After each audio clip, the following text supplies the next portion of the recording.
ساتھیوں، آج کی مجلس کا تعلق ہم سب کے آقا و مولا دو جہاں کے سردار حضرت محمد الرسول اللہ صلی اللہ علیہ وسلم کی سیرت سے ہے۔ یہ محرم الحرام کا مہینہ چل رہا ہے۔ ہوتی ہیں وہ بہت سی ہوتی ہیں۔ ان بحثوں میں ایک اہم بحث یہ کی جاتی ہے کہ حضور صلی اللہ علیہ وسلم کی وفات کے بعد خلافت کا اگر کوئی مستحق تھا تو سیدنا علی بن ابی طالب کرم اللہ وجہہ مستحق تھے، لیکن کچھ لوگوں نے ان کو خلافت نہیں دی بلکہ ان کی خلافت کو چھین لیا اور غصب کر لیا۔ یہ بات کہی جاتی ہے۔ اس سے پہلے یہ بات ذہن میں رکھیے کہ مذہب اسلام کے اندر شہادت ہی شہادت ہے۔ مذہب اسلام کی تاریخ شہادتوں سے رنگین ہے۔ بے شمار صحابہ کرام شہید ہوئے، بے شمار حضرات اہل بیت اطہار شہید ہوئے، لیکن کسی ایک شہادت کو پکڑنا اور اس کا اس طریقے پر تذکرہ کرنا جس سے یہ محسوس ہوتا ہو کہ دوسری شہادتیں نہیں ہیں یا دوسری شہادتوں کا کوئی مقام و مرتبہ نہیں ہے، یہ بات اسلامی مزاج سے بہت دور کی بات ہے۔ یہ بات اسلامی مزاج کے بہت دور کی بات ہے۔ دیکھیے، شریعت کا ایک حسن ہے، اور وہ حسن یہ ہے کہ جو چیز جس درجے کی ہو آپ اس کو اس درجے پر رکھیں۔ اس درجے سے آپ کم کریں گے تفریط والا معاملہ ہو جائے گا، کمی ہو جائے گی، اور اگر آپ نے اس درجے سے اٹھا کر کسی اور اوپر کے درجے میں اس چیز کو رکھ دیا تو یہ افراط والا معاملہ ہو جائے گا اور اس کو غلو کہا جائے گا۔ ہم آپ کو ایک موٹی سی مثال دیتے ہیں۔ سیدنا حضرت عیسیٰ علیہ الصلاۃ والسلام اللہ رب العزت کے جلیل القدر پیغمبر ہیں۔ اگر کوئی ان کے حق میں کمی کرے، ان کو سولی پر چلانے کی کوشش کرے، تو گویا کہ حق میں کمی کرنے کی کوشش کی ہے اور یہ تفریط سے کام لیا اس نے۔ اور اگر اس نے یہ سمجھا کہ حضرت عیسیٰ علیہ السلام کے ہاتھ پر تو معجزات کا ظہور ہو رہا ہے، پرندے زندہ ہو رہے ہیں، مادرزاد نابینا کو بینائی حاصل ہو رہی ہے، وہ جس کو چاہ رہے ہیں اٹھا کے کھڑا کیے دے رہے ہیں، یہ سب کچھ ہو رہا ہے اللہ کے حکم سے ہو رہا ہے، تو اس نے سوچا یہ کام تو خدا کا ہے، چلو انہی کو خدا کہہ دو۔ تو اس نے افراط سے کام لیا اور غلو کیا، اور اس نے حضرت عیسیٰ کو خدا یا خدا کا بیٹا کہہ دیا۔ تو شریعت کا حسن ہے جو چیز جس درجے کی ہو آپ اس کو اسی درجے پر رکھیں۔ حضرت حسین رضی اللہ عنہ کی شہادت 10 محرم کو سن 61 ہجری میں انتہائی مظلومانہ شہادت ہے، انتہائی دردناک شہادت ہے۔ جس نے بھی آپ کو قتل کیا اور جس نے بھی آپ کے اوپر ظلم کیا، یقیناً وہ ایک بار نہیں 1000 بار لعنتوں کا مستحق ہے۔ اس سے کسی کو اختلاف نہیں۔ اگر کسی کو اختلاف ہے تو وہ اپنے ایمان کی خیر منائے۔ یعنی میں مضبوط اعتماد کے ساتھ آپ کے بیچ میں یہ بات کہنے کی کوشش کر رہا ہوں کہ حضرت حسین رضی اللہ عنہ یا حضرت حسن رضی اللہ عنہ یا حضرت علی بن ابی طالب کرم اللہ وجہہ یا دیگر کوئی اور شخصیت جس کا تعلق حضرات اہل بیت میں سے ہو، اگر کوئی ان سے محبت نہیں کرتا ہے تو پھر وہ اپنے ایمان کی خیر بنائے۔ اس کا ایمان کامل نہیں ہے، اس کا ایمان کامل نہیں ہے۔ جس طریقے سے ہم اس بات کو برسر منبر کہہ رہے ہیں، اسی طریقے سے اس بات کو بھی برسر منبر کہہ رہے ہیں کہ جو چیز جس درجے کی ہے آپ اس کو اسی درجے پر رکھیں۔ اسلام میں ایک شہادت نہیں ہے۔ اسلامی تاریخ اور اسلام کی نشو و نما اور اسلامی پروان جو ہوا ہے وہ شہادتوں ہی کے راستے سے ہوا ہے، وہ شہادت ہی کے زینے سے ہوا ہے۔ اسلامی تاریخ جو اس وقت چوٹی پر نظر آ رہی ہے، اس کی جو بنیادیں ہیں ان بنیادوں میں شہادتوں کا خون ڈلا ہوا ہے۔ آپ نے یہ کیسے کہہ دیے کہ صاحب ایک شہادت کی اگر آپ بات کر رہے ہیں تو دوسروں کے حق کی آپ گویا کہ اس میں کمی کر رہے ہیں، آپ کوتاہی کرنے والے ہو رہے ہیں۔ ہم اسی کو دوسرے انداز میں کہتے ہیں، الزامی طریقے پر کہتے ہیں۔ آپ نے ایک شہادت کی بنیاد پر جس مہینے میں شہادت ہوئی ہے آپ نے اس مہینے کو غم کا مہینہ کہہ دیا، جس مہینے جس تاریخ میں شہادت ہوئی ہے آپ نے اس کو غم کا دن کہہ دیا۔ ہم کہتے ہیں آگے بڑھ کر حضرت حسین رضی اللہ عنہ کے جو والد ہیں حضرت علی بن ابی طالب رضی اللہ عنہ، آپ بھی تو شہید ہوئے ہیں، آپ بھی تو شہید ہوئے ہیں۔ تو جس دن اور جس تاریخ میں حضرت علی رضی اللہ عنہ کی شہادت ہوئی ہے اس دن اور اس تاریخ کو غم کا مہینہ کیوں نہیں کہتے ہو؟ اس دن اور اس مہینے کو کیا کہتے ہیں ماتم کیوں نہیں کرتے ہو؟ اس دن اور اس مہینے میں جلوس کیوں نہیں نکالتے ہو؟ اور آگے بڑھیے ذرا سا، حضرت علی سے اوپر ہے حضرت عثمان بن عفان رضی اللہ عنہ، کوئی آپ کی شخصیت سے ناواقف ہے؟ کوئی ناواقف نہیں ہے۔ ایک چھوٹے سے چھوٹا طالب علم جس نے مکتب میں سے پڑھا ہو تو اس کو بتایا جاتا ہے خلفائے راشدین 4 ہیں، اور پہلے ابو بکر ہیں، دوسرے عمر بن خطاب ہیں، تیسرے عثمان بن عفان ہیں، چوتھے علی بن ابی طالب ہیں۔ تو حضرت عثمان بن عفان کا نام کوئی ایسا تو ہے نہیں کہ مانوس نہ ہو، ایک مانوس نام ہے، ایک شناسہ شخصیت ہے اسلام کے اندر۔ تو آپ بھی تو 18 ذی الحجہ کو شہید ہوئے ہیں، یہ محرم کا مہینہ چل رہا ہے، محرم سے پہلے ذی الحجہ تھا، اور ذی الحجہ کی 18 تاریخ کو آپ کے گھر میں جمعے کے دن روزے کی حالت میں قرآن پاک کی تلاوت کے دوران باغیوں نے، ظالموں نے گھر کا جو حصار کیا اور اس درمیان شہید کیا۔ کیا ذی الحجہ کی 18 تاریخ کو غم مناؤ گے؟ کیا ذی الحجہ کے مہینے کو منحوس مہینہ کہو گے؟ کیا ذی الحجہ کو ماتم کرو گے؟ اور آگے بڑھیے، حضرت عمر بن خطاب رضی اللہ عنہ کی شہادت یکم محرم کو ہوئی ہے۔ آپ پر جو حملہ کیا گیا ہے وہ ذی الحجہ کی آخری کی تاریخوں میں کیا گیا ہے، تو کیا ایک محرم کو غم مناؤ گے؟ ایک محرم کو حضرت عمر کی یاد میں جلوس نکالو گے؟ اس وقت جو جلوس نکلتا ہے وہ کہتے ہیں ہم غم حسین والے ہیں، ہم حضرت حسین رضی اللہ عنہ کا ماتم منانے والے ہیں۔ تو جس طریقے سے حضرت حسین کی اپنی ایک شخصیت ہے، حضرت حسین کی اسلام کی اتنی بڑی قربانی ہے، ان کی بڑی جفاکشی ہے، اسی طریقے سے ان حضرات کی بھی بڑی بڑی قربانیاں ہیں۔ حضرت حمزہ بن عبد المطلب جن کے بارے میں سب نے کہا کہ سید الشہداء ہیں، یعنی ایک ہوتا ہے شہید، ایک ہوتا ہے شہداء کا سردار۔ جیسے کہ بہت سے مسلمان جنتی ہیں، لیکن جنتی نوجوانوں کے جو سردار ہیں وہ حضرات حسنین کریمین ہیں، اسی طریقے سے شہداء کے جو سردار ہیں وہ حضرت حمزہ رضی اللہ عنہ ہیں۔ حضرت حمزہ رضی اللہ عنہ، کیا جس دن حضرت حمزہ کی شہادت ہوئی، غزوہ احد میں آپ شہید کیے گئے، کیا اس دن بھی غم مناؤ گے؟ اس دن بھی دکانیں بند کرو گے؟ یہ لوگ آپ کو چھیڑتے ہیں نا کہ سب بخاری میں یہ لکھا ہے، سب مسلم میں یہ لکھا ہے، ذرا سا آپ بھی تو ان کو ذرا سا چھیڑو کہ بھائی اگر شہادت کی بنیاد پر غم ہے تو حضرت عثمان کا غم کب مناؤ گے؟ ان کے نام پر بھی تو جلوس نکلنا چاہیے۔ میں ہی نہیں کہہ رہا ہوں جلوس نکلنا چاہیے، اگر نکلنا چاہیے تو پھر ان کے نام پر بھی نکلنا چاہیے۔ یہ ایک مضبوط بات ہے، مضبوط الزامی جواب ہے جس کا کسی کے پاس کوئی جواب نہیں سوائے اس کے کہ وہ کہہ دیں کہ صاحب میں ان کو مانتا نہیں ہوں۔ صاحب اگر کوئی حضرت حسین کو نہ مانے تو آپ اس کو نہیں مانو گے، اور اگر کوئی حضرت عثمان کو نہ مانے ہم آپ کو مانیں گے، سینے سے لگائیں گے۔ ہم نے بات کی تھی، یعنی آپ شریعت کا حسن سمجھیے، جو چیز جس درجے کی ہے آپ اس کو اسی درجے پر رکھیے، نہ حضرت عثمان کے مقام کو کم کریے، نہ حضرت حسین کے مقام کو کم کریے، نہ حضرت عمر کے مقام کو کم کریے، نہ حضرت حسن کے مقام کو کم کریے۔ آج جس کا جو درجہ ہے آپ اس کو اسی درجے پر رکھیے۔ صحابہ کرام رضوان اللہ علیہم اجمعین یہ معیار حق ہیں، یعنی حق کو اگر پہچاننا ہے تو اس کے لیے کسوٹی صحابہ کرام ہے۔ کسی کو یہ دیکھنا ہو کہ کون حق پر ہے کون حق پر نہیں ہے، زیادہ دور جانے کی ضرورت نہیں ہے۔ صحابہ کے تعلق سے اس کا کیا نظریہ ہے، صحابہ کرام کے تعلق سے اس کا کیا عقیدہ ہے، آپ اس کو پہچاننے کی کوشش کر لیجئے، آپ کو پتہ چل جائے گا وہ آدمی حق پر ہے یا وہ آدمی ناحق پر ہے۔ دیکھیے 3 طرح کے نظریات ہیں، ایک نظریہ روافض کا ہے، ایک نظریہ ناصبیوں کا ہے، اور ایک نظریہ اہل سنت یعنی اہل سنت والجماعت اور سنیوں کا ہے۔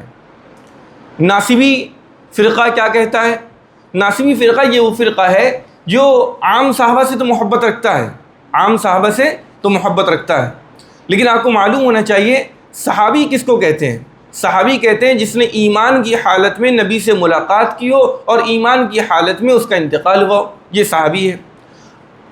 اگر اس کا تعلق نبی کے گھرانے سے ہے تو وہ صحابی عام صحابی اب نہیں رہ گیا، وہ صحابی اہل بیت میں سے ہو گیا، اس لیے کہ وہ نبی کے گھر کا بندہ ہے۔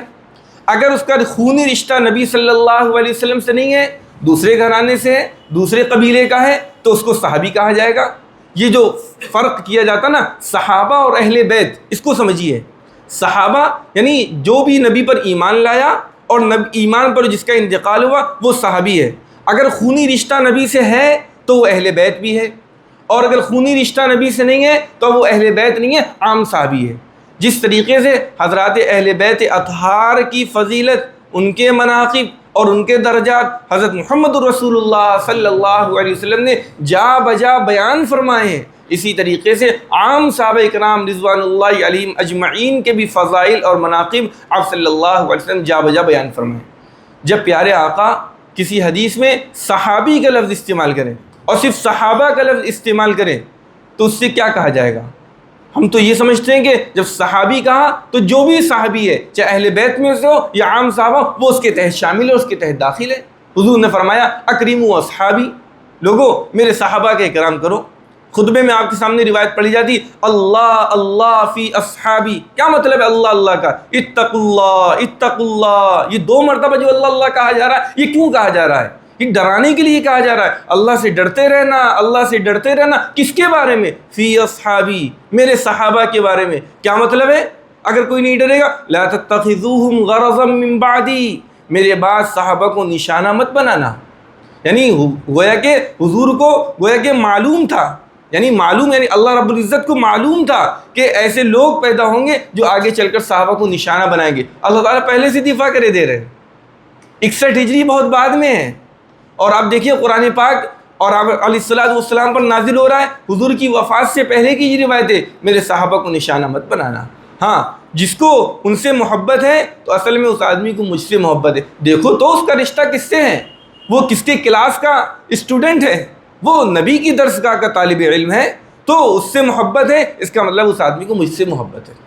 اور اگر کوئی صحابہ کرام سے بغض رکھ رہا ہے، ان سے حسد رکھ رہا ہے، اس کے دل میں صحابہ کے تعلق سے کچھ شک پیدا ہو رہا ہے، کچھ وسوسہ پیدا ہو رہا ہے، گو کہ وہ کسی سے کہہ نہیں پا رہا ہے، اگر کہیں گے تو صاحب کہیں لوگ ان کو برا بھلا نہ کہنے لگے، تو اس کا مطلب ہے کہ اس کو اصل نبی سے اطمینان نہیں ہو رہا ہے۔ بھائی شاگرد سے استاد کو پہچانا جاتا ہے۔ بھائی کس کے شاگرد ہیں؟ ماشاءاللہ اتنے باصلاحیت ہیں، تو استاد کا کیا حال ہوگا؟ شاگرد سے استاد کو پہچانا جاتا ہے۔ اگر شاگرد کی برائی کی جا رہی ہے، اس کا مطلب ہے کہ استاد میں کوئی کمی رہ گئی ہے، اس نے صحیح سے تعلیم و تربیت کا فریضہ انجام نہیں دیا۔ تو بات مختصر کر کے یہ، صحابہ کرام کے تعلق سے 3 طرح کے نظریات ہیں۔ ایک ہے روافظ کا، انہی روافظ کو شیعہ بھی کہتے ہیں۔ روافظ اور شیعہ یہ ایک ہی چیز ہے، یہ سنونیمس ہیں، آپس میں ملے یعنی لفظ 2 ہیں، معنی دونوں کا ایک ہے۔ ایک ہے ناصبیوں کا، تو ناصبیوں کا یہ کہنا ہے کہ ان کو عام صحابہ سے تو محبت ہے، لیکن حضرات اہل بیت اطہار سے ان کو نفرت ہے۔ حضرت علی کو نہیں مانتے، حضرت حسن کو نہیں مانتے، حضرت حسین کو نہیں مانتے، اور دیگر جو اہل بیت اطہار ہیں ان کو ان سے بغض اور حسد ہے۔ ظاہر سی بات ہے، یہ فرقہ کیسے جنتی ہو جائے گا؟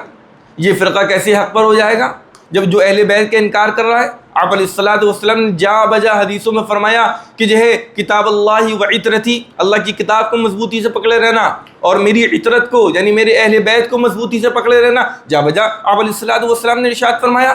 یہ تو نواسب ہو گئے، ناصبی ہو گئے۔ اور ایک ہے روافظ۔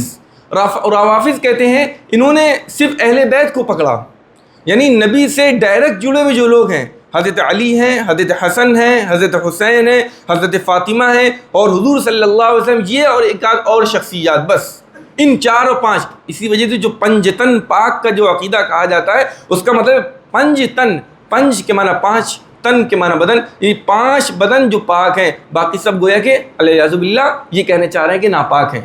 یہ روافظ ہی کا گویا کہ نظریہ ہے، یعنی نظریہ تو ہلکا لفظ ہے، عقیدہ ہے، یہ روافظ کا عقیدہ ہے۔ وہ صرف اہل بیت کو پکڑتے ہیں، اسی وجہ سے اہل بیت کی جو چیزیں انہی کو بیان کرتے ہیں، اور دیگر جو صحابہ کرام ہیں، ابو بکر ہوں، عمر ہوں، عثمان ہوں، مغیرہ بن شعبہ ہوں، عمرو بن عاص ہوں، اور دیگر جو ایک صحابہ کرام کی 1,24,000 صحابہ کرام تھے، آپ نے 1,00,000 میں سے 5 کو نکال دیا، کتنی بڑی تعداد بچ رہی ہے؟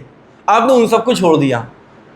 تو یہ جس طریقے سے کہا جاتا ہے اگر کوئی اہل بیت کو چھوڑے تو گمراہ، اسی طریقے سے اگر کوئی اہل بیت کو پکڑے اور دیگر صحابہ کرام کو چھوڑے تو وہ شخص بھی گمراہ ہے۔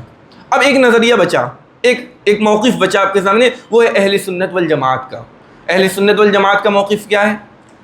صحابہ کرام بھی حق پر ہیں، یعنی عام صحابہ جو اہل بیت میں سے نہیں ہیں وہ بھی حق پر ہیں، وہ بھی مومن کامل ہیں، وہ بھی جنتی ہیں، اور وہ صحابہ جو اہل بیت میں سے ہیں جن کا خونی رشتہ آپ علیہ السلام کے گھر سے ہے، وہ بھی حق پر ہیں، وہ بھی جنتی ہیں، وہ بھی بخشائے ہیں، ان سے بھی اللہ رب العزت راضی ہے، ان کی بھی بڑی بڑی فضیلتیں ہیں جس طریقے سے دیگر صحابہ کی فضیلتیں ہیں۔ یہ اہل سنت والجماعت کا موقف ہے، یعنی ہر صحابی جنتی ہے، ہر صحابی مومن ہے، ہر صحابی عادل ہے، اور ہر صحابی سے اللہ راضی ہے، اور ہر صحابی اللہ سے راضی ہے۔ یہ اہل سنت والجماعت کا موقف ہے۔ اور اہل سنت والجماعت کا کیا مطلب ہے؟ یعنی حنفیوں کا موقف یہ ہے، شافعیوں کا موقف یہ ہے، حنابلہ کا موقف یہ ہے، اور مالکیہ کا موقف یہ ہے، اور اسی اہل سنت والجماعت کے اندر دیوبندی بھی داخل ہیں، اور اسی اہل سنت والجماعت کے اندر بریلوی بھی داخل ہیں۔ تو ان کا موقف یہ ہے۔ اب آپ کے سامنے تین چیزیں آ گئی نا۔ اب اس زمانے کے اندر یہ میسج دینے کی کوشش کی جاتی ہے، ناصبیوں کی تردید اصل میں کی جاتی ہے، یعنی جو لوگ اہل بیت کو نہیں مانتے، لوگ ان پر اعتراض کرتے ہیں، کرنا بھی چاہیے، شوق سے کرنا چاہیے، لیکن ان کی آڑ میں سنیوں کی بھی تردید کی جاتی ہے۔ لیکن یہ آدمی ہر ایک سمجھتا نہیں ہے، سنیوں کی بھی تردید کی جاتی ہے۔ آپ کی ایمان کی بیداری اس درجے پر پہنچی ہونی چاہیے کہ آپ سامنے والے کے اشارے اور کنایوں کو سمجھے، یہ ناصبیوں ہی کی تردید کر رہا ہے یا یہ آدمی سنیوں کی بھی تردید کر رہا ہے۔ اگر ناصبیوں کی تردید ہے وہ تو ہم خود کرتے ہیں، لیکن صاحب آپ تو میری تردید کرو گے، یعنی اہل سنت اور جو سنی ہیں ان کی تردید کرو گے، یہ حق آپ کو کسی طریقے پر نہیں پہنچتا، یہ حق آپ کو کسی طریقے پر نہیں پہنچتا۔ اب یہ دیکھیے جھگڑا کس بات پر ہے؟ اب دو چیزیں ذہن رکھیے، ایک ہے اہل سنت اور ایک ہے اہل شیعت، اہل سنت اور اہل تشیع، اہل سنت اور اہل تشیع۔ نبی علیہ الصلوۃ والسلام کا وصال ہوتا ہے، اب نبی کے بعد کوئی تو جانشین بنے گا، نبی کے بعد کوئی تو خلیفہ بنے گا۔ اب خلافت کی بنیاد جو کس بات پر ہوگی، یعنی خلیفہ کن بنیادوں پر بنایا جائے گا؟ سنیوں نے کہا، اہل سنت نے کہا کہ خلیفہ وہ ہوگا، یعنی خلافت کی بنیاد تقرب خداوندی ہے، خلافت کی بنیاد تقرب ہے، اور شیعوں نے کہا کہ خلافت کی بنیاد تقرب نہیں ہے، خلافت کی بنیاد قرابت اور رشتہ داری اور دامادی رشتہ ہے۔ جی اصل یعنی جو جڑ اور جو افتراق پیدا ہو رہا ہے اس کی بنیادیں یہاں پر ڈلی ہوئی ہیں۔ اہل سنت نے کہا جس کے اندر تقرب زیادہ ہوگا، جو اللہ کا زیادہ قریب ہوگا، اور جس کے فضائل آپ علیہ الصلوۃ والسلام کے یعنی اشارات اور آپ علیہ الصلوۃ والسلام کی تصریحات اور آپ کے اٹھنے بیٹھنے سے سمجھے جائیں گے، اور امت جس کو سمجھے گی مشترکہ طور پر اس کو خلیفہ بنائے گی۔ اور انہوں نے اپنا ایک موقف بنا لیا کہ نہیں، قرابت اور رشتہ داری اور دامادی رشتے کی بنیاد پر خلافت کو بنایا جائے گا۔ اسی وجہ سے دیکھیے شیعوں کا یہ موقف ہے کہ حضور کے بعد پہلے نمبر کے خلیفہ علی بن ابی طالب ہیں، حضور کے بعد پہلے نمبر کے خلیفہ علی بن ابی طالب ہیں۔ کیوں علی بن ابی طالب ہیں؟ اس لیے کہ یہ قریبی آدمی ہے، حضور علیہ الصلوۃ والسلام کی بیٹی حضرت فاطمہ ان کے نکاح میں ہیں، اور یہ ابو طالب کے بیٹے بھی ہیں، یعنی چچا زاد بھائی بھی ہیں، دامادی رشتہ بھی ہے، اور بہرحال فضائل تو بے شمار ہیں، اس سے انکار نہیں ہے۔ تو اس بنیاد پر انہوں نے کہا کہ یہ اچھا، اس کی بنیاد کیسے ہے کہ یعنی انہوں نے یہ کیسے سمجھا کہ خلافت کی بنیاد جو ہے رشتہ داری اور دامادی رشتہ، یہ کیسے سمجھا انہوں نے؟ یعنی اس بنیاد کو کہاں سے لے کر آئے؟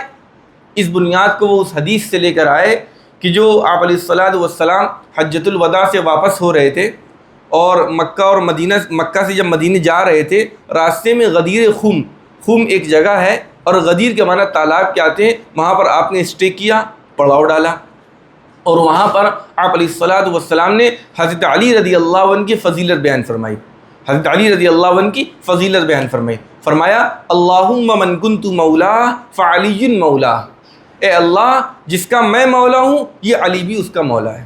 اور آگے فرمایا اللہم والی من والا وعادی من عادا، یہ جو دعائیہ جملہ یہ بھی ارشاد فرمایا۔ شیعوں کا یہ کہنا ہے یہ حدیث حضرت علی رضی اللہ عنہ کی خلافت بلا فصل پر دلالت کرتی ہے، یعنی خلیفہ تو اہل سنت بھی مان رہے ہیں، وہ چوتھے نمبر کا مان رہے ہیں، اور اہل تشیع جو مان رہے ہیں وہ پہلے نمبر کا خلیفہ مان رہے ہیں، تو اسی پہلے نمبر کو بلا فصل کے لفظ سے تعبیر کرتے ہیں، یعنی بغیر کسی ڈسٹنس کے، یعنی ابو بکر عمر و عثمان کا ڈسٹنس نہیں ہے، فوراً نمبر ایک پر۔ اچھا انہوں نے اس سے کیسے سمجھا؟ انہوں نے کہا کہ یہ مولا کا جو لفظ ہے نا، یہ مولا کا جو لفظ ہے یہ اس کا مطلب ہے آقا، اس کا مطلب ہے حاکم، اس کا مطلب ہے ذمہ دار۔ گویا کہ نبی یہ کہنا چاہ رہے ہیں جس کا میں آقا علی بھی اس کے آقا، جس کا میں ذمہ دار علی بھی اس کے ذمہ دار، جس کا میں حاکم علی بھی اس کے حاکم۔ اور حضور تو اپنے وقت میں سب کچھ تھے، تو اسی طریقے سے حضور کے بعد اپنے وقت میں علی سب کچھ ہو جائیں گے۔ یہ انہوں نے اس طریقے سے سمجھا۔ ہم کہتے ہیں یہ آپ نے ان کا موقف سمجھ لیا، یعنی ان کے موقف کو بیان کرنے میں ہم نے کسی طرح کی کوئی کمی نہیں کی۔ اگر آپ ان کی کتابوں کو اٹھا کے دیکھیں گے، جو ان کی اپنے مذہب کی مضبوط کتابیں، یہی چیزیں آپ کو ملیں گی، اس کے علاوہ کچھ اور آپ کو نہیں ملے گا۔ ہم کہتے ہیں یہ حدیث بہت مشہور حدیث ہے، حضرت براء بن عازب حضرت زید بن ارقم اور یعنی کئی صحابہ کرام اس حدیث کے راوی ہوں گے۔ آپ علیہ الصلوۃ والسلام نے حجۃ الوداع سے واپسی پر کی ہے، یعنی حجۃ الوداع میں 1,00,000 صحابہ کرام کا مجمع ہے، بے شمار صحابہ کرام وہاں موجود ہیں، اور یہ حدیث جو پیارے آقا بیان فرما رہے ہیں بند کمرے میں نہیں کہہ رہے ہیں، یہ بھرے مجمع میں کہہ رہے ہیں، پڑاؤ ڈالا ہے نا، خیمے لگے ہوئے ہیں، سب کے سامنے یہ کہہ رہے ہیں، اور اس حدیث کو بیان کرنے کا ایک پس منظر ہے، حضرت علی کی فضیلت کو بیان کرنے کا ایک پس منظر ہے۔ وہ پس منظر یہ ہے کہ حجۃ الوداع پر نکلنے سے پہلے آپ علیہ الصلوۃ والسلام نے حضرت علی کو ذمہ دار بنا کر 300 صحابہ کرام کو ساتھ کیا تھا اور یمن کی طرف روانہ کیا تھا کہ جاؤ وہاں اور اپنے سے اقدام نہ کرنا، وہاں جاؤ لوگوں کو اسلام کی دعوت دو، جو اسلام میں داخل ہو جائے اس کے اسلام کو قبول کرو، اپنے سے قتال نہ کرنا، اپنے سے تلوار مت چلانا، ہاں اگر کوئی تلواریں چلائے تو اس کا مقابلہ کرنا۔ حضرت علی رضی اللہ عنہ 300 صحابہ کرام کی جماعت کے ساتھ وہاں پہنچے، انہوں نے پڑاؤ ڈالا، پھر ہر ڈائریکشن کے اندر انہوں نے صحابہ کرام کی ٹکڑیاں بھیجی اور اچھے ریزلٹس وہاں سے نکل کر آئے، مال غنیمت آیا، بہت سا مال اکٹھا ہوا۔ تو حضرت علی رضی اللہ عنہ نے وہاں پر اس مال غنیمت میں سے خمس 1/5 پانچواں حصہ نکال کر بقیہ مال جو ہے لوگوں میں تقسیم کر دیا اور کیا کہتے ہیں لوگوں کو روانہ کر دیا۔ وہاں پر حضرت علی رضی اللہ عنہ نے عمومی تقسیم سے پہلے کچھ چیزیں اپنے لیے استعمال کی یا کچھ چیزیں اپنے لیے نکالنے کا وہ کر لیا، تو یہ بات بعض صحابہ کرام کو ناگوار ہوئی، ابھی جب تک پورا مال تقسیم نہیں ہو گیا آپ نے اپنے لیے کیسے نکال لیا؟ کہ ہم آپ سے اوپن ٹاک کر رہے ہیں، جب تک ایسی بات نہیں کریں گے بات سمجھ میں نہیں آئے گی، کہ پس منظر تو سمجھ میں آنا چاہیے کس کانٹیکسٹ میں کون سی بات ہو رہی ہے۔ اور واقعہ وہ صحابہ کرام کے نام بھی روایتوں کے اندر موجود ہیں، تو ان کے ذہن میں یہ تھا حضور سے ملاقات ہوگی تو حضور سے بتائیں گے انہوں نے پہلے سے ایسا کر لیا، ان کو ایسے نہیں کرنا چاہیے۔ اچھا، حضور علیہ الصلوۃ والسلام نے ادھر ان کو یمن بھیجا، ادھر حج کا موقع ہو گیا تھا، آپ علیہ الصلوۃ والسلام مدینہ سے نکل کر مکہ چلے گئے۔ حضرت علی کو معلوم ہوا کہ حضور جو ہے مدینہ سے نکل کر مکہ چلیں گے، انہوں نے یمن سے نکل کر مدینہ نہیں آئے، وہ یمن سے نکل کر سیدھے مکہ پہنچ گئے، کیونکہ حج کرنا تو حضور علیہ الصلوۃ والسلام کے ساتھ۔ جب وہاں پر پہنچے اور وہ صحابہ بھی پہنچے تو انہوں نے کہا کہ دیکھیے ایسی سی بات ہے، آپ علیہ الصلوۃ والسلام نے قصے کو رفع دفع کر دیا کہ دیکھو حضرت علی نے کوئی غلط نہیں کیا، علی حاکم تھے، ذمہ دار تھے، اور ذمہ دار کو بحیثیت ذمہ دار اتنا حق تھا اور ان کا حصہ تو اس سے بھی زیادہ ہے۔ ایک آدمی کو جب ہم نے ذمہ دار بنا لیا اور جب تک وہ کوئی ایسی بات نہ کرے جو کتاب و سنت میں ممنوع ہے تو حق ہے اس کو۔ بعض چیزیں اجتہادی ہوتی ہیں، انتظامی ہوتی ہیں، منتظم کو حق ہوتا ہے کہ ہم نظام کو ایسے چلائیں، کہ ہم نظام کو ایسے چلائیں، ہر طریقے پر انتظامیہ کو ہوتا۔ آپ اپنے گھر کے ذمہ دار ہیں، آپ چاہے یہ چیز یہاں پہ رکھیں وہ چیز وہاں رکھیں، دوسرا بھی اپنے گھر کا ذمہ دار ہے، اس میں یہاں رکھنے میں کون سی کتاب اللہ کی آیت کے خلاف بغاوت ہو گئی یا آپ علیہ الصلوۃ والسلام کا کون سا فرمان ٹوٹ گیا؟ کوئی بات نہیں، آپ علیہ الصلوۃ والسلام نے یہ بات سمجھا دی، لوگوں کو سمجھ میں آ گئی۔ لیکن حج سے جب واپسی ہو رہی تھی تو کہتے نہیں ہے میسج فارورڈ ہو رہا ہے، ادھر ادھر بات چل رہی ہے، اچھا یہ ہوا تو محسوس ہوا جب پڑاؤ ڈالا کہ لوگوں میں ابھی صفائی نہیں ہو پائی ہے، کیونکہ بہرحال صحابہ معصوم تو نہیں ہیں، معصوم تو صرف نبی ہیں، صحابہ محفوظ ضرور ہیں، تو لوگوں میں یہ سب چیزیں چل رہی ہیں۔ تو حضور علیہ الصلوۃ والسلام نے سوچا یہاں پڑاؤ ڈالا، موقع اچھا ہے، بھرے مجمع میں کچھ بات اور کہی جائے، ان کے لیے بھرے مجمع میں کچھ بات اور کہی جائے۔ تو حضرت علی رضی اللہ عنہ کو بلایا اور اپنے پاس بٹھایا اور یہ ساری چیزیں کی، اور اس وقت فرمایا اللہم من کنت مولا فعلی مولا، یعنی جس کا میں مولا ہوں علی بھی اس کے مولا ہے۔ اب اس کے باوجود یہ جملہ نبی کہہ رہا ہے، اس کے باوجود کسی کے دل میں علی کے تعلق سے کوئی بات ہو تو یہ اچھی بات نہیں ہے، یہ اچھی بات نہیں ہے۔ آپ علیہ الصلوۃ والسلام نے گویا کہ آخری درجے کی فضیلت بیان فرمائی۔ اب یہ اصل سارا مسئلہ ٹکا مولا کا مطلب کیا ہے، مولا کا مطلب کیا ہے۔ آپ کسی بھی زبان کو جانتے ہو، انگلش کو جانتے ہو، جرمن کو جانتے ہو، کسی بھی زبان کو جانتے ہو، زبانوں کے اندر کچھ الفاظ ایسے ہوتے ہیں جو صرف ایک معنی رکھتے ہیں، دوسرے معنی کا اس کے اندر کوئی دوسری میننگ ہوتی ہی نہیں، صرف ایک میننگ ہوتی ہے۔ اور بہت سے الفاظ ایسے ہوتے ہیں جن کے اندر ایک معنی کے علاوہ اور بھی معنی ہوتے ہیں، تو بھائی سارے معنی کئی معنی ہیں، ایک لفظ اس کی 10 میننگ نکل رہی ہیں، تو کون سی کہاں مراد ہوگی؟ ہر آدمی کہتا ہے بھائی کانٹیکسٹ دیکھا جائے گا، پس منظر دیکھا جائے گا، موقع محل دیکھا جائے گا، موقع محل سے طے کیا جائے گا کہ ان 10 معنوں میں سے یہاں پر کون والا معنی مراد ہے، اور یہ سمجھ میں آ جاتی ہے بھائی کس ماحول میں بات کی جا رہی ہے، ماحول اس ایک معنی کو طے کر دے گا، ماحول اس ایک معنی کو طے کر دے گا۔ میں آپ سے کہہ رہا ہوں، یعنی آپ ڈکشنری اٹھا کے دیکھ لیجئے، عربک کی جتنی ڈکشنری ہیں آپ یعنی بہت اوپر تک کی جو ڈکشنری ہیں ان کو اٹھا کے آپ دیکھ لیجئے، مولا کا جو لفظ ہے وہ سنگل ایک معنی کے اندر نہیں آتا۔ کوئی مجھے دکھا دے لغت کے اندر، لغت میں لکھا ہو، ڈکشنری میں لکھا ہو مولا اور اس کے آگے لکھا ہو آقا اور ذمہ دار اور حاکم، بس کہانی ختم، ایسا ہے ہی نہیں معنی۔ مولا کے بعض کتابوں میں آتے ہیں 16 معنی، بعض کتابوں میں آتے ہیں مولا کے 21 معنی۔ عربی زبان کی ایک بہت مشہور اور مستند لغت ہے، ڈکشنری ہے، جس کا نام ہے القاموس الوحید، القاموس المحیط۔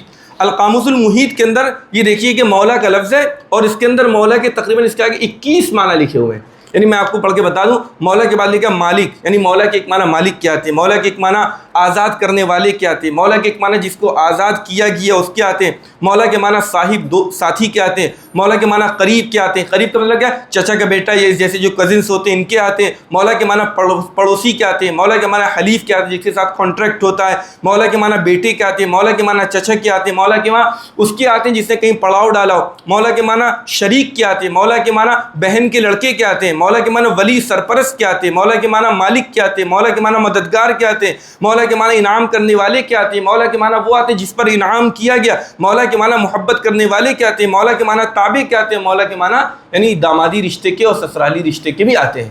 یعنی 21 معنی ہے، یعنی 21 معنی ہے۔ اب یہاں پر لفظ میں کون سے معنی مراد ہے، یہ کیسے سمجھا جائے گا؟ اس کانٹیکسٹ سے سمجھا جائے گا۔ وہ کانٹیکسٹ باقاعدہ حدیث میں موجود ہے، آپ سے حدیث اس کو چھپا کر بیان کی جا رہی ہے۔ جہاں یہ لکھا ہے اللہم من کنت مولا فعلی مولا، اسی کے آگے لکھا اللہم والی من والا وعادی من عادا، یعنی یہ جو آگے کا جملہ دعائیہ جملہ ہے، اس نے طے کر دیا کہ مولا یہاں پر محبوب اور دوست کے معنی میں ہے۔ یعنی حضور یہ فرمانا چاہ رہے ہیں کہ جس کا میں محبوب ہوں علی بھی اس کا محبوب ہے، جس کا میں دوست ہوں علی بھی اس کے دوست ہیں۔ کیوں؟ اس لیے کہ آگے حضور نے ایک جملہ اور فرمایا، اے اللہ والی من والا، آپ اس کو دوست رکھیے جو علی کو دوست رکھے، آپ اس کو محبوب رکھیے جو علی کو محبوب رکھے، وعادی من عادا، اور آپ اس سے دشمنی رکھیے جو علی سے دشمنی رکھیے، آپ اس کو ناپسند کریے جو علی کو ناپسند کریے۔ یہ مطلب ہے۔ اور اگر آپ نے مولا کے معنی یہاں پر خلیفہ کے لے لیے تو اللہم والی من والا کا کیا مطلب ہو جائے گا؟ اے اللہ آپ اس کو خلیفہ بنائیے جو علی کو خلیفہ بنائے۔ اور وعادی من عادا کا کیا ترجمہ کریں گے؟ اس کو خلیفہ نہ بنائیے جو علی کو خلیفہ نہ بنائے۔ تو جس نے علی کو خلیفہ بنایا تو خلیفہ کتنے ہو جائیں گے؟ یعنی بات بن ہی نہیں سکتی کسی طریقے پر، بات کسی طریقے پر بن ہی نہیں سکتی۔ اب جب آپ نے یہ بات کی مولا کے معنی محبوب اور دوست کے ہیں، اب شیعوں کی طرف سے کہا جاتا ہے کہ حضور کیا صحابہ کرام سے دوست یاری کرتے تھے؟ اب دیکھیے یہ دوست یاری جو آج کل کی زبان میں استعمال ہو رہی ہے، یعنی اس زمانے کے اندر 1400 سال پہلے ایک واقعہ ہو رہا ہے، ایک پس منظر ہو رہا ہے وہاں پہ، اس پس منظر کو گڑبڑ کرنے کے لیے آج کے ایک پس منظر سے سہارا لیا جا رہا ہے۔ تو آج کل کی دوست یاری نہیں، ایسی دوست یاری مراد نہیں ہے۔ آپ علیہ الصلوۃ والسلام کے اندر بہت سی شان ہیں۔ حضور جس طریقے سے نبی ہیں، حضور اسی طریقے سے تاجر ہیں۔ حضور جس طریقے سے نبی ہیں، حضور کے اندر بہت سی چیزیں۔ خود قرآن پاک نے فرمایا کہ النبی اولیٰ بالمؤمنین من انفسہم وازواجہ امہاتہم، کہ نبی تو مومن کے اس کی جان سے زیادہ حقدار ہیں، یعنی یہ حب محبت کے معنی میں مراد ہے۔ اور جس طریقے سے نبی صحابہ کے لیے محبوب ہیں، اسی طریقے سے صحابہ بھی نبی کے لیے محبوب ہیں، اسی طریقے سے صحابہ بھی نبی کے لیے محبوب ہیں۔ اب اس حدیث کے مطلب آ جانے کے بعد پھر بھی اگر کوئی کہے کہ حضرت علی کو خلیفہ بنا دیا تھا تو کیسے بنا دیا تھا؟ یعنی شیعوں کا سب سے مستدل موقف یہ ہے من کنت مولا فعلی مولا، اس کے علاوہ ان کے پاس کوئی مضبوط دلیل نہیں ہے۔ اس دلیل کا یہ حال ہے، اس دلیل کا یہ حال ہے۔ اور سمجھیے اس بات کو، یہ حجۃ الوداع سے واپسی ہو رہی ہے، سن 18 ہجری ہے، سن 18 ہجری کہہ رہے ہیں، 18 ذی الحجہ کی تاریخ ہے، 18 ذی الحجہ کی تاریخ ہے۔ اس کے بعد ربیع الاول میں 72 دن کے بعد آپ علیہ الصلوۃ والسلام کا وصال ہو گیا۔ یعنی تازہ بات ہے، کوئی بہت پرانی بات نہیں، 2 مہینے پہلے کی بات ہے۔ اب جب آپ علیہ الصلوۃ والسلام کے وصال کا وقت تھا، ساری تفصیلات، ساری تشریحات آپ کے سامنے، یعنی ایک ایک چیز آئی ہے۔ تو ایک موقع تھا، آخری وقت تھا بالکل، حضرت عباس رضی اللہ عنہ جو حضور کے چچا ہیں، ایک مرتبہ حضرت علی کو کنارے پر لے گئے اور کہا کہ دیکھو بیٹا، میں اپنے گھرانے کے لوگوں کو، یعنی ان کے آخری وقت میں چہرے کی علامتیں کیا ہوتی ہیں، آثار نشانات کیا ہوتے ہیں، میں اچھی طریقے سے جانتا ہوں۔ حضور بیمار چل رہے ہیں، یہ چچا بھی ہیں، تو قریبی رشتہ ہے کہ نہیں ہے، اور 3 دن کے بعد تم محکوم بن جاؤ گے، یعنی 3 دن کے بعد یہ حضور کی جب یہ ساری چیزیں چل رہی ہیں، یہ چیزیں ختم ہو جائیں گی۔ یہ اپنے وجدان سے انہوں نے کہا، یہ کوئی دلیل نہیں تھی، ان کا اپنا ایک وجدان تھا، ان کا اپنا تجربہ تھا، انہوں نے اپنے گھر والوں کو دیکھ رکھا تھا۔ تو کیوں نہ ہم لوگ ایسا کریں کہ حضور کے پاس چل کے خلافت کے مسئلے کو طے کر لیں، خلافت پوچھ لیں کہ حضور کے بعد خلیفہ کون بنے گا۔ یہ بات کون کہہ رہا ہے؟ حضرت عباس رضی اللہ عنہ کریں، کتابوں میں یہ چیزیں موجود ہیں، صاف صاف موجود ہیں۔ اس کا کیا مطلب ہے؟ یعنی حضرت عباس نے جو وہاں پر موجود تھے غدیر خم پر، انہوں نے من کنت مولا سے خلیفہ کا مطلب نہیں سمجھا تھا۔ اگر سمجھا ہوتا تو یہ بات کیوں کر رہے ہوتے؟ چلو خلافت کے مسئلے کو طے کر لیں۔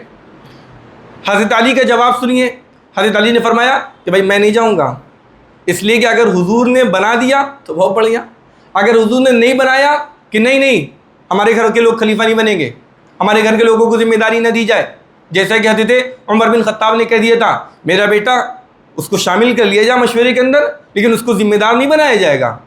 اگر حضور نے منع کر دیا ہم کو، تب تو خلافت بنی ہاشم میں قیامت تک آئی نہیں سکتی، تب تو خلافت بنی ہاشم میں قیامت تک آئی نہیں، اس لیے میں تو حضور کے پاس نہیں جاؤں گا۔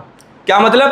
حضور جن کا ہاتھ پکڑ کر کہہ رہے اللہم من کنت مولا فعلی مولا، آپ دنیا کو اس سے خلافت سمجھانا چاہ رہے ہو، جس کے سامنے اور جس کا ہاتھ پکڑ کر وہ بات کہی جا رہی ہے وہ خود اس سے خلافت کا مطلب نہیں سمجھ رہا ہے۔ یعنی آپ سمجھو تو کہ من کنت مولا فعلی مولا یہ حضرت علی سے کہا گیا نا، حضرت علی کے سامنے کہا گیا، دیگر صحابہ کے سامنے کہا گیا، وہ اس سے خلافت کو نہیں سمجھ رہے ہیں۔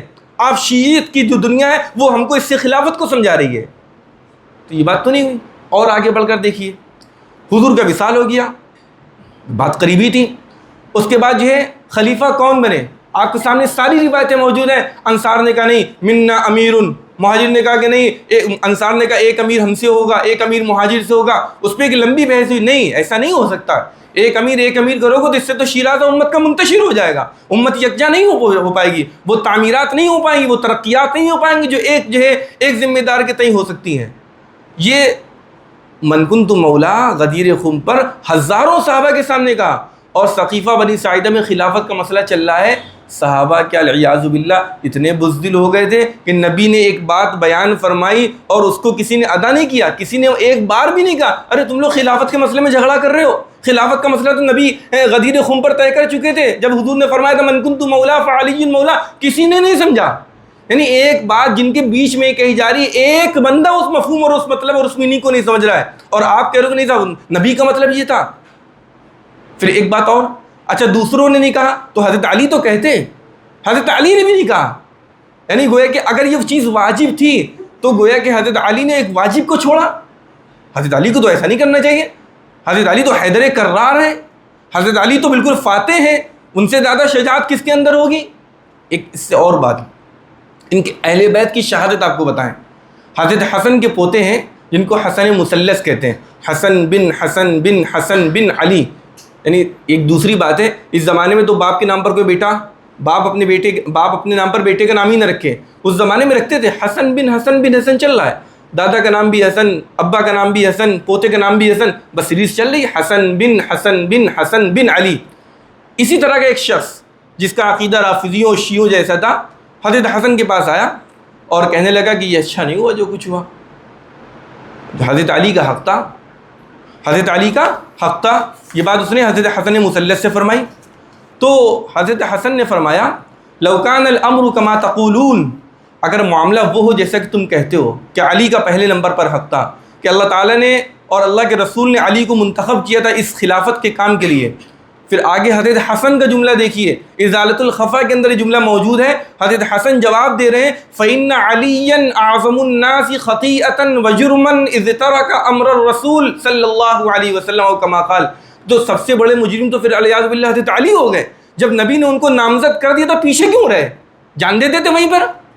نہیں بات سمجھانے کے لیے ہم آپ سے اس طریقے کی بات کرنے کے، جب تک اس طرح کی بات نہیں کریں گے آپ سمجھ نہیں پائیں گے، اور ظالم اور باطل پتہ نہیں کس طریقے سے آپ کو سمجھائے گا۔ جب حضور نے حضرت علی سے کہہ دیا تھا اور اس کا مطلب خلافتی تھا، تو حضرت علی کو تو کم سے کم چپ نہیں رہنا چاہیے تھا، وہ تو لڑتے ہیں کہ نہیں کیوں خلیفہ بن رہے ہو، اور حضرت علی جو ہے حضرت ابوبکر کے ہاتھ پر بیعت کر رہے ہیں، حضرت علی جو حضرت ابوبکر کے ہاتھ پر بیعت کر رہے ہیں۔ اور پھر ایک بات اور ہے، ہم کہتے ہیں کہ حضور تو فصیح تھے نا، صاف بولتے تھے، ٹھہر کے بولتے تھے، جو بولتے تھے سمجھ میں آ جاتا تھا۔ اگر خلافت کے مسئلے کو نبی کو طے کرنا ہوتا تو صاف صاف جملہ استعمال فرماتے، دیکھو ان ھذا الولی بعدی فاطیعوا واسمعوا، ہے کہ دیکھو یہ بندہ جو ہے میرے بعد ولی ہوگا، میرا ولی عہد ہوگا، اور جو اس کی تابع داری کرنا اور اس کی باتوں کو ماننا، جیسے کہ حضور نے صاف صاف فرمایا اقیموا الصلاۃ آتوا الزکاۃ، بھائی زکوٰۃ دینا، تو دیکھو زکوٰۃ کا صاف صاف استعمال ہونا نا، آتوا الزکاۃ، زکوٰۃ ادا کرو، ایسی اگر خلافت کے مسئلے کو طے کرنا، حضور صاف صاف کہہ دیتے کہ بھائی جس کا میں خلیفہ ہوں اس کا علی خلیفہ. خلیفہ کا لفظ بھی تو عربی میں استعمال ہوتا ہے، کوئی خلیفہ کوئی انگلش کا لفظ تھوڑی ہے. تو خلیفہ کا لفظ جو عربی میں استعمال ہوتا ہے اور جو اس سے ملتے جلتے الفاظ قرآن پاک کے اندر استعمال ہوئے ہیں، یعنی وہ ہے کہ فصیح لفظ ہے، اس کے بعد حضور علیہ الصلوۃ والسلام نے استعمال نہیں کیا. تو اس وجہ سے ہمارے جو سنی جو نوجوان ہیں وہ خدا کے واسطے ان شیعوں کے اس میں دھوکے میں نہ آئے. ایک صاحب جو لکھنؤ والے ہیں، اللہ اکبر، اللہ تعالی ہم سب کی ہدایت کے فیصلے فرمائیں، ابھی ایک بیان میں فرما رہے ہیں کہ نہ شیعیت رہے گی نہ سنیت رہے گی، رہے گا تو صرف اسلام رہے گا. یہ زہر بتا رہے ہیں. کیا اسلام سنیت کے علاوہ کچھ اور چیز ہے؟ اسلام وہی معتبر ہے جو سنت کے راستے سے آیا ہے. آپ یعنی شیعیت کے رد میں سنیت کا بھی رد کر رہے ہیں، یعنی گویا کہ آپ شیعیت کو پروان چڑھا رہے ہیں. ایک آدمی آپ صاف صاف کہہ دیجیے میں شیعہ ہوں، کوئی آپ کو نہیں مانے گا. آپ یہ نہیں کہہ رہے کہ میں شیعہ ہوں، آپ اپنے آپ کو سنی بیان کرنے کی کوشش کرو تاکہ سنی لوگ آپ کو سنیں گے اور اس کے بعد کہیں دیکھو اپنا آدمی کہہ رہا ہے. ہاں، آپ شیعہ ہونے کا اعلان اس وجہ سے نہیں کر رہے ہیں کہ جس دن آپ نے شیعہ ہونے کا اعلان کر دیا اس دن تو ساری چیزیں ختم ہو جائیں گی، جو لوگوں کا ہلکا پھلکا جو اعتماد ہے وہ بھی ختم ہو جائے گا. لیکن آپ کے اندر ایمانی فراست ہونا چاہیے. آپ سمجھیں کہ اسلام وہی معتبر ہے جو سنت کے راستے سے. شریعت کے اسلام سے دور کا کوئی تعلق نہیں ہے، شریعت سے اسلام کا دور کا کوئی تعلق نہیں ہے. اور اتنی تمام چیزوں کی موجودگی میں یہ بات آپ کو کہنی چاہیے. صرف ایک شخصیت کو مت پکڑیے، صرف حضرت حسین رضی اللہ عنہ کو مت پکڑیے، تمام صحابہ کو پڑھیے. حضرت حسین کا مقام ہوتا ہے ذرہ برابر کم مت کریے. یہ گویا کہ حضرت علی کے نام پر گویا کہ حضرت علی کی شان میں گویا کہ داغ لگاتے ہیں، حضرت علی پر کیسے کیسے عیب لگاتے ہیں. باقاعدہ ان کی کتابوں میں موجود ہیں. جب حضور کا وصال ہو گیا تو حضرت علی 2-3 دن تک کے ایک صحابی کے گھر پہ جاتے رہے اور کہتے رہے کہ دیکھو نبی نے ہم کو خلیفہ بنا دیا تھا اور ان لوگوں نے میری خلافت کو چھین لیا، تم میری مدد کرو، تم میری مدد کرو. ان کی کتابوں میں یہ بات لکھی ہے. یعنی کیسے کیسے حضرت علی پر الزام لگا رہے ہیں کہ یعنی اپنے موقف کو سچ ثابت کرنے کے لیے حضرت علی کی طرف یہ بات منسوخ کر دی، حضرت علی کی طرف یہ بات منسوخ کر دی. حالانکہ ایسی کوئی بات نہیں ہے، حالانکہ ایسی کوئی بات نہیں ہے. اگر ایسی بات ہوتی کہ یہ جو خلفائے ثلاثہ اوپر کے ابو بکر، عمر و عثمان، ان لوگوں نے اگر ان کا حق غصب کیا ہوتا تو کم سے کم حضرت فاطمہ رضی اللہ عنہ کی جو نسل چلی ہے وہ اپنے بیٹوں اور اپنے پوتوں اور اپنے ناتی اور نواسوں کا نام تو ابو بکر، عمر و عثمان نہ رکھتے. جو آدمی ہمارا ظالم ہو، جو ہمارا دشمن ہو، ہم اس کے نام پر اپنے بچوں کا نام رکھیں گے؟ آپ دیکھ لیجئے کربلا میں 72 حضرات شہید ہوئے، ان 72 میں کتنے نام ایسے ہیں جو ابو بکر، عمر و عثمان ہی کے نام پر ہیں. اس کے علاوہ ایک بات اور بہت مضبوط، اگر آپ نے خلافت کی بنیاد دامادی رشتے پر رکھی ہے تو حضرت علی تو کے پاس تو ایک ہی لڑکی تھی نا، حضرت فاطمہ. دامادی رشتہ تو حضرت عثمان کو بھی حاصل تھا نا، ان کے بعد ایک کے بجائے 2 تھی، تو تب بھی پہلا حق حضرت عثمان کا بنتا تھا. تب اگر داماد کی بنیاد پر اگر آپ نے جو ہے خلافت کو دینی ہے تو داماد تو حضرت عثمان رضی اللہ عنہ. اب ان کی طرف سے کیا کہا جاتا؟ ارے نہیں، وہ حضرت حضور کے وصال سے پہلے ہی حضرت عثمان کی دونوں بیویوں کا انتقال ہو گیا تھا. حضرت رقیہ کا انتقال ہو گیا تھا اور حضرت ام کلثوم کا. تو وہ کہ حضرت عثمان نے وہ بات نہیں دی. کیا انتقال ہو جانے سے یہ شرافت حاصل ہوئی تھی نبی کے گھر سے، یہ جو اعزاز ملا تھا نبی کے گھر کا، کیا یہ اعزاز ختم ہو گیا؟ کیا جس وقت حضرت فاطمہ کا انتقال ہو گیا تو گویا کہ یہ کہا جائے گا جو نسبت حضرت علی کو حضرت حضور کے گھرانے سے حاصل ہوئی تھی وہ شرف، وہ فضیلت، وہ شرافت ختم ہو گئی؟ نہیں ختم ہوئی بھائی. تم نے کیسے کہہ دیا؟ اگر حضرت علی کو خلافت دینی ہے تو خلافت حضرت علی سے پہلے حضرت عثمان کے پاس جائے گی. اور آپ ایک بات اور، اگر خلافت کی بنیاد قرابت اور رشتہ داری ہے تو سب سے پہلے نمبر کے خلیفہ اگر بننے چاہیے تو حضرت فاطمہ کو بننا چاہیے. اس لیے حضور کے کوئی بیٹے حیات نہیں تھے وہاں پہ، حضور کی بیٹیاں حیات نہیں تھیں وہاں پہ، تو حضرت فاطمہ کو خلیفہ بننا چاہیے. وہ بہت سے کام نہیں کر پاتی، بہت سے دوسرے لوگوں سے کام لیتی. حضرت فاطمہ کے بعد ان کے بڑے بیٹے حضرت حسن کو بننا چاہیے، اس کے بعد ان کے چھوٹے بیٹے حضرت حسین کو بننا چاہیے. اب اگر کہیں نمبر آتا تو چوتھے نمبر پر حضرت علی کا آتا. یعنی رشتہ داری کی بنیاد پر اگر خلافت کو تقسیم کیا جائے تب بھی حضرت علی چوتھے ہی نمبر پر ہیں. پہلے نمبر پر بیٹی ہے، دوسرے نمبر پر جو ہے بیٹا ہے بڑا والا حضرت حسن، اور تیسرے نمبر پہ حضرت حسین، چوتھے نمبر پہ یا پھر حضرت عباس کو بنایا جاتا خلیفہ، اس لیے کہ وہ چچا جانتے. یعنی تمہارے اپنے حساب سے بھی حضرت علی پہلے نمبر پر نہیں بنتے ہیں. تو بہرحال اہل سنت والجماعت کو دھوکہ کھانے کی ضرورت نہیں ہے، اپنے ایمان کی فکر منانے کی ضرورت ہے. اس وقت سوشل میڈیا کا زمانہ ہے، باطل بہت محنت کر رہا ہے، بہت زبردست محنت کر رہا ہے. فتنے تو بہت سے ہیں، بے شمار فتنے ہیں. قادیانیت کے فتنہ ہے، نہ جانے شکیریت کے فتنہ، بے شمار فتنے. لیکن کسی فتنے کے پاس اس وقت کوئی ویسی طاقت نہیں ہے جیسی طاقت شیعیت کے فتنے کے ذمہ داروں کے پاس ہے. باقاعدہ ان کا اس بنیاد پر ایک ملک ہے، اور اس ملک کی کتنی طاقت ہے وہ آپ بھی دیکھ رہے ہیں، دنیا بھی دیکھ رہی ہے۔ ایک اور دھوکہ دینے کی کوشش کی جاتی ہے، صاحب 56-57 ملکوں کے جو ذمہ دار بنے بیٹھے ہیں، حماس کے اندر کیا ہو رہا ہے، غزہ کے اندر کیا ہو رہا ہے، اور صاحب کوئی کچھ نہیں بول رہا ہے، ان سے بڑا ظالم کون سا ہے؟ یقیناً عالم عرب کی جو خاموشی ہے اس کو تمام لوگ مجرمانہ خاموشی کہتے ہیں، اس کی خاموشی سے کوئی اتفاق نہیں کرتا ہے۔ اور جس طریقے سے ایران کے اوپر ظلم کیا گیا، اس ظلم میں سب لوگ جو ہے ایران کے ساتھ ہیں کہ اس کے ساتھ غلط کیا جا رہا ہے، لیکن سیاسی شرکت الگ چیز ہے۔ اسلام کا ایک اصول ہے، جو مظلوم ہوگا ہم اس کا ساتھ دیں گے۔ ہمارے برابر میں رام گوپال یادو رہتے ہیں، ان کا اگر کوئی آدمی آگے بلڈوز کر دے، سب سے پہلے ہم آگے کھڑے ہوں گے، بھائی غلط بلڈوز کیا، لیکن اس کا کیا مطلب ہے کہ ہم رام گوپال صاحب کے کیا عقائد و نظریات سے متفق ہو گئے؟ یعنی اس سیاسی منظر نامے کی بنیاد کو جو ایک مذہبی رنگ دیا جا رہا ہے، اس سیاسی منظر نامے کی بنیاد پر شیعیت سے جو ایک دوستی پیدا کرنے کی کوشش کی جا رہی ہے، یہ خطرناک کوشش ہے۔ اس وقت بہت زبردست طریقے پر محنت کی جا رہی ہے، اور دیوبندیوں سے زیادہ بریلویوں پر بہت محنت کی جا رہی ہے۔